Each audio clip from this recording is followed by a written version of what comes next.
अस्सलाम वालेकुम dear students. आज का हमारा टॉपिक है मैकेनिकल एंड इलेक्ट्रॉनिक बैलेंसेस। लेकिन इसमें से आज हम जो डिस्कस करेंगे वो ओनली मैकेनिकल बैलेंसेस हैं और उसकी जो दो टाइप्स हैं उनको हम डिस्कस करेंगे। तो बैलेंस स्केल्स क्या होते हैं? बैलेंस स्केल्स आपके पास ऐसे स्केल्स होते हैं जो हमें मैस ऑफ द ऑब्जेक्ट या वेट ऑफ द ऑब्जेक्ट जो है उसको मेजर करने के लिए हेल्पफुल होते हैं। ठीक है, तो balance scales are commonly use to compare masses of object और to weight objects by balancing them with standard weights. यानी कि हम जो मैकेनिकल बैलेंस या जो इलेक्ट्रॉनिक बैलेंस हैं इनको हम बैलेंस स्केल भी कहते हैं। और ये बैलेंस स्केल हम यूज़ किस लिए करते हैं कि हमें जो एक अननोन मैस है जिसका हमें मैस नहीं मालूम, हम उसको जो है वो कंपेयरिंग मेथड से या कंपैरिजन मेथड से दो यानी कि एक हमारे पास स्टैंडर्ड नाउन मैस होता है जिसको हम स्टैंडर्ड वेट भी कहते हैं,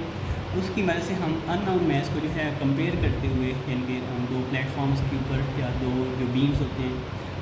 या दो पेन्स जो होते हैं उनके अंदर हम स्टैंडर्ड मैसेज को और अननोन मैस को रख कर हम उनके कंपैरिजन से क्या करते हैं, उनके अननोन जो ऑब्जेक्ट्स होते हैं उनके मैसेज को फाइंड आउट कर सकते हैं। तो बैलेंस स्केल में अब आपके पास उसकी फर्दर डिफरेंट टाइप्स हैं, जैसे आपके पास मैकेनिकल बैलेंस है,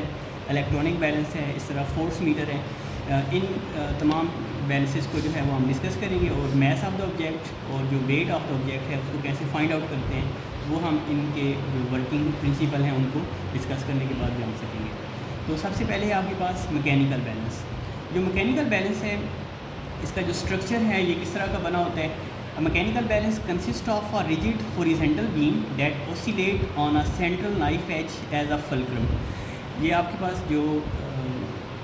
मैकेनिकल बैलेंस है इसका जो स्ट्रक्चर है वो इस तरह होता है कि ये आपके पास एक सिंपल एक बीम पर मुश्तमिल होता है और इस बीम को हमने एक सेंट्रल नाइफ एज वाला जो फल्क्रम होता है उसके ऊपर बैलेंस किया होता है। यानी कि आपके पास ये सेंट्रल नाइफ एज से क्या मुराद है कि आपके पास हमने इसके अंदर एक ट्राइंगल शेप का एक स्ट्रक्चर बनाया होता है जिसके वेरी शॉर्ट एज के ऊपर हमने इस बीम को जो है वो कैरी किया होता है। और इसका जितना एज जो है वो बारीक होगा यानी जितना ये शॉर्ट एज होगा एज अ रिजल्ट इसकी जो एक्यूरेसी है वो उतनी ज़्यादा होगी। अगर हम इसका जो एज है वो थोड़ा बोल्ड रखेंगे यानी कि इसको थोड़ा मोटा रखेंगे तो एज अ रिजल्ट इसकी जो एक्यूरेसी है वो उतनी डिफेक्ट हो जाएगी। ठीक है, तो इसलिए हम इसको नाइफ एज कहते हैं क्योंकि नाइफ जो है वो बहुत ज़्यादा शार्प होती है यानी कि उसका बिल्कुल बारीक सा एज होता है। तो ये जो हमने इसके नीचे फल्क्रम या ये जो सपोर्ट रखी होती है ये आपके पास वेरी शॉर्ट एज वाली होती है, इसलिए हम इसको सेंट्रल नाइफ एज कहते हैं। ठीक है, यानी कि इसका जो स्ट्रक्चर है वो आपके पास एक हॉरिजॉन्टल बीम पर मुश्तमिल होता है और इस हॉरिजॉन्टल बीम को हमने एक सेंट्रल नाइफ एज वाला जो ट्रायंगुलर स्ट्रक्चर है उसके ऊपर हमने बैलेंस किया होता है और ये इसके ऊपर फ्रीली जो है वो ऑसिलेट करते हैं यानी कि अप एंड डाउन, यानी कि जो आपके पास बैलेंस की जो यानी कि मूवमेंट होती है वो आसानी से इसके ऊपर डन होती है, यानी कि ये आसानी से इसके ऊपर ऑसिलेट करता है। ऑसिलेट का मतलब होता है वाइब्रेट करना यानी कि अप एंड डाउन मूव करना। It has two end knife edge equidistant from the center और फिर इसके फर्दर दो एंड्स होते हैं यानी कि ये आपके पास जो बीम होता है ये आपके पास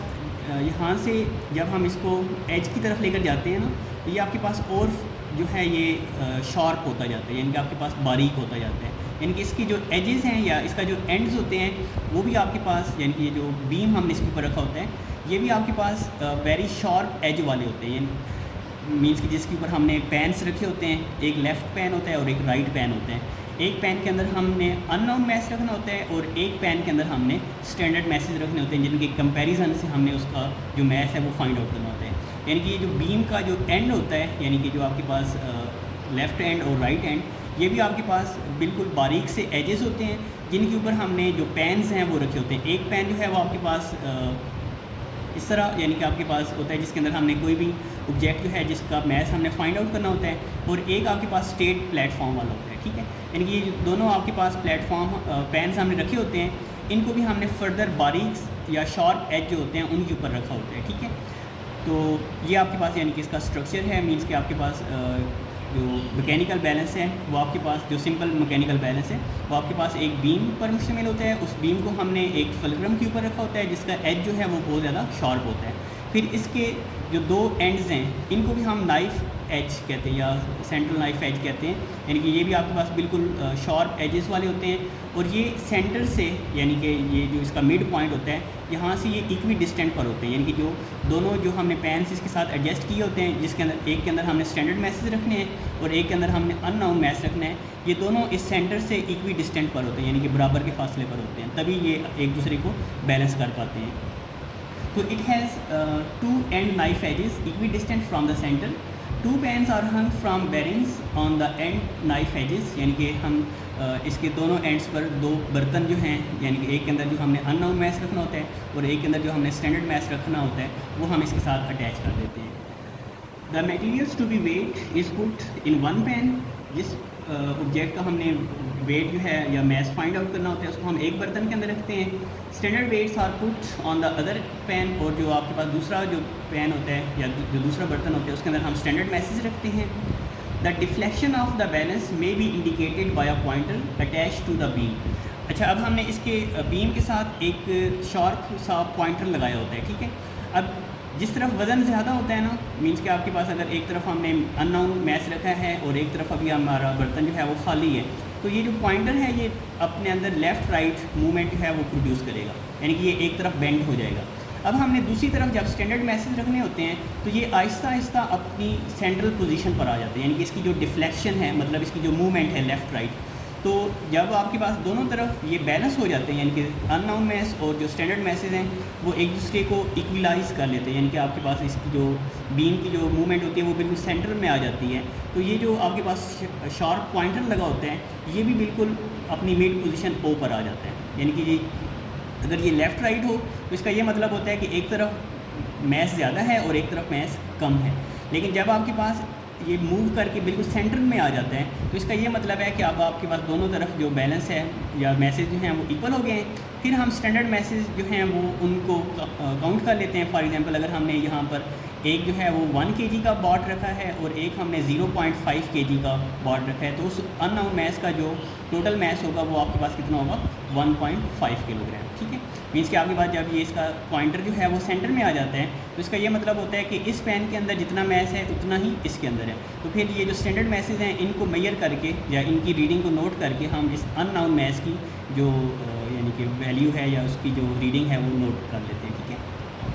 तो the deflection of the balance may be indicated by pointer attach to the beam. The weights on the pan are adjusted to bring the beam in the equilibrium, यानी कि आपके पास जो अगर ये पॉइंटर जो है वो लेफ़्ट राइट हो जाए, मतलब एक तरफ बेंड हो जाए, तो इसको सेंटर में लाने के लिए हमें ये जो दूसरा पैन होता है इसके अंदर हमने स्टैंडर्ड मैसेज को तब्दील करना होता है और उस वक्त तक तब्दील करना होता है जब तक दोनों जो आपके पास पैन्स हैं वो इक्वल ना हो जाएं या आपके पास जो पॉइंटर है वो आपके पास सेंटर में ना आ जाए, ठीक है। तो जैसे ही पॉइंटर सेंटर में आएगा तो इसका मतलब है कि हमारे पास वो जो अननाउन मैस था उसका मैस हमने फाइंड आउट कर लिया। फिर इसके बाद दूसरी टाइप है, इसको हम मैकेनिकल प्लेटफॉर्म बैलेंस कहते हैं, यानी कि आपके पास इसके अंदर हमने एक ही प्लेटफॉर्म बनाया होता है, यानी कि जो ऊपर वाला हमने बैलेंस डिस्कस किया ना, इसमें हमारे पास दो पेन हैं, यानी कि एक आपके पास जो अननाउन मैस रखने के लिए है और एक आपके पास जो स्टैंडर्ड मैसेज रखने के लिए। लेकिन जो आपके पास ये वाला बैलेंस है इसको हम स्टैंडर्ड प्लेटफॉर्म बैलेंस कहते हैं, यानी कि इसके अंदर हमने एक स्टैंडर्डाइज प्लेटफॉर्म बनाया होता है। इसके ऊपर हम जो भारी चीज़ें होती हैं, जैसे आपके पास शुगर बैग है, ठीक है, या इस तरह आपके पास फ्लोर बैग है या सीमेंट बैग है, उन ऑब्जेक्ट्स को या उन भारी बैग्स को हम इस छोटे बर्तन के अंदर नहीं रख सकते, यानी जो ऊपर वाला बैलेंस है इसके अंदर अगर हम रखेंगे तो ये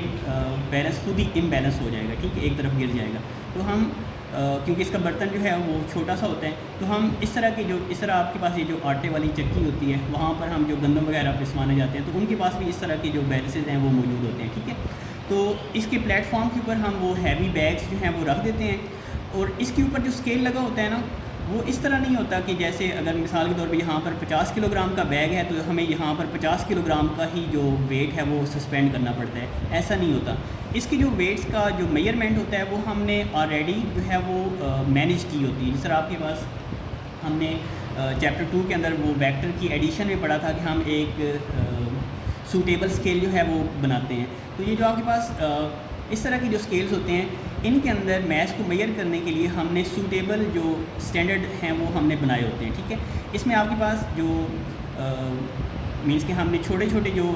यानी कि दिखने में वो छोटे छोटे मैसेज होते हैं, लेकिन वो आपके पास 100 kg या 150 kg के जो बैग्स होते हैं उनको आसानी से जो है उनका मैस जो है वो फाइंड आउट कर सकते हैं। मीन्स कि इसमें हमने इसकी कैलिब्रेशन इस तरीके से की होती है कि आपके पास अगर स्केल जो है वो मीन्स कि इसके ऊपर जो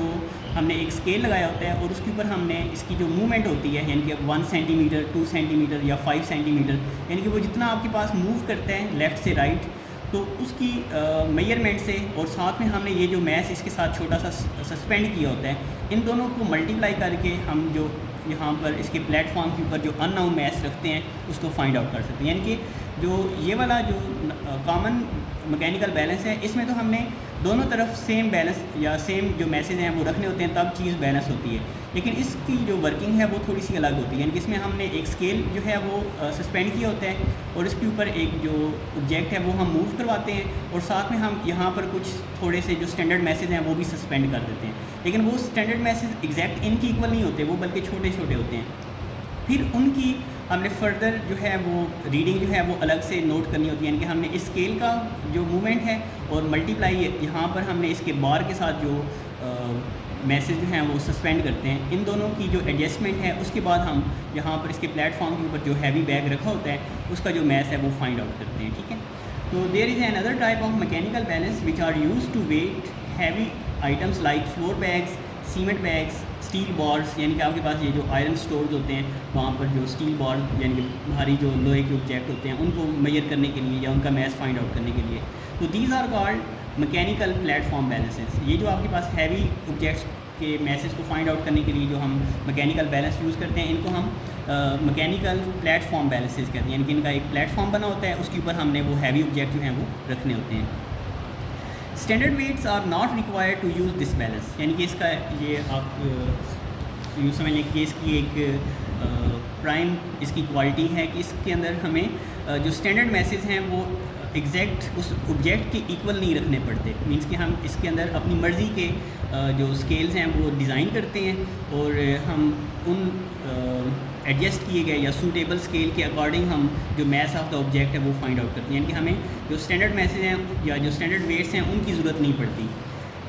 it's reason is that the fulcrum of the beam of such balance is kept very near to its one end. और इसकी रीज़न क्या होती है कि हम इस तरह के जो बैलेंसेज होते हैं इसका जो फुलक्रम होता है वो हम बैलेंस के बिल्कुल करीब करीब रखते हैं, यानी कि जो इसका यानी कि जो अब इसमें बेसिकली हम ये चैप्टर नंबर 4 के अंदर हम एक टॉपिक पढ़ेंगे टर्निंग इफ़ेक्ट, जिसको हम टॉर्क कहते हैं। यानी कि इसमें बेसिकली हमने या जो प्रिंसिपल ऑफ मूवमेंट्स होते हैं इसके अंदर हमने जो बैलेंस की या ये जो बीम की मूवमेंट होती है उसको हमने दोनों तरफ से इक्वलाइज़ करना होता है और हम उसमें जो मूवमेंट आर्म यानी कि ये टॉर्क वाला एक फैक्टर है, इसमें हमारे पास जो फोर्स का जो टर्निंग इफेक्ट है यानी कि आपके पास जो लेंथ ऑफ द बार है और साथ में हमने जो उसके साथ फोर्स अप्लाई की है, यानी कि अब इसमें हमारे पास जो लेंथ ऑफ द बार है और जो हमने थोड़ी सी जो वेट इसके ऊपर अप्लाई किया है या जो थोड़ा सा वज़न हमने इसके साथ सस्पेंड किया है, इन दोनों का जो प्रोडक्ट है वो हमें इस बैलेंस की जो मूवमेंट है उसको इक्वलाइज़ करने में हेल्पफुल होता है। ठीक है, यानी कि हम जो टॉर्क वाला या जो प्रिंसिपल ऑफ मूवमेंट्स वाला जो फार्मूला है या जो प्रिंसिपल है वो हम अप्लाई करके इन ऑब्जेक्ट्स को बैलेंस करने की कोशिश करते हैं और एज अ रिज़ल्ट हमें जो हैवी स्टैंडर्ड मैसेज होते हैं उनकी ज़रूरत नहीं पड़ती है, यानी कि हम इसके ऊपर जो टॉर्क वाला जो कंसेप्ट है वो अप्लाई करते हैं। तो therefore much smaller weights have to be put at the other end of the beam to bring it equilibrium। इस वजह से हमें बिल्कुल थोड़े से मैसेज जो हैं वो इस्तेमाल करने पड़ते हैं, यानी कि इसका जो मूवमेंट आर्म होता है यानी कि ये जो लेंथ ऑफ द बार होती है वो हमारे लिए हेल्पफुल होती है कि हम एक हैवी वेट को या एक हैवी ऑब्जेक्ट को आसानी से बैलेंस कर सकते हैं। These smaller weights have already been calibrated to the standard weights। और ये जो आपके पास स्मॉलर वेट्स होते हैं इनको हमने ऑलरेडी कैलिब्रेट किया होता है कि आपके पास अगर यहाँ पर ये 10 ग्राम का है तो आपके पास जो यहाँ पर जो या दूसरे मैस के अकॉर्डिंग ये हो सकता है आपके पास 5 किलोग्राम की इक्वल, यानी कि यहाँ पर हमें सिर्फ 10 ग्राम का जो स्टैंडर्ड मैस है वो सस्पेंड करना पड़े और इधर हम 5 किलोग्राम का जो मैस है वो अटैच। इस तरह अगर हम यहाँ पर 100 ग्राम का मैस जो है वो सस्पेंड करेंगे तो इट्स मीन हमारे पास जो 50 किलोग्राम जो मैस है वो हम इसके साथ मेजर कर सकते हैं। यानी कि हमें यहाँ पर एक बिल्कुल मामूली सा या एक छोटा सा जो मैस है वो सस्पेंड करना पड़ता है और हम इसके प्लेटफॉर्म के ऊपर एक हैवी ऑब्जेक्ट या हैवी मैसेज जो हैं वो फाइंड आउट कर सकते हैं। और इसमें जो बेसिक कंसेप्ट अप्लाई किया जाता है वो टर्निंग इफेक्ट का होता है, यानी कि हम एक थोड़ी सी फोर्स अप्लाई करके इसके अंदर जो एक मूवमेंट ऑफ फोर्स जो है वो डेवलप करते हैं, जो कि यानी कि इन दोनों मैसेज को यानी कि अननाउन मैस और नाउन मैसेज को जो है वो बैलेंस कर देते हैं। और जब आपके पास ये इक्विलिब्रियम पोजीशन में आ जाता है तो हम इस ऑब्जेक्ट की जो मैस है वो फाइंड आउट कर सकते हैं।